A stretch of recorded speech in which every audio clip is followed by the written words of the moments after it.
Какво мисля за теб? В момента, даже откакто те познавам, мисля само хубави неща. Мисля, че си доста печен, доста интересна личност. Красив си, мил си, добър приятел си, падаш си голяма шматка. Също така си доста срамежлив понякога, но нормално всеки човек понякога е срамежлив. Аз също.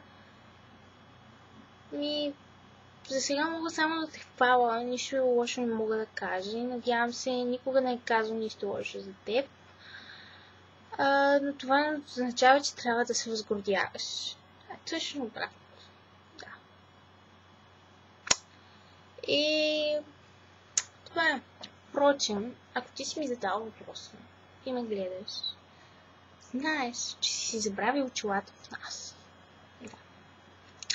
Ако ли не, тъпия ми приятел Ангел Божов, защото сигурно той го е задал този въпрос, да ти каже.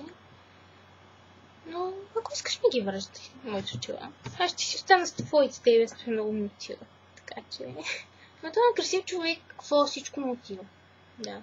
Аз съм говорила, че стана тъпа.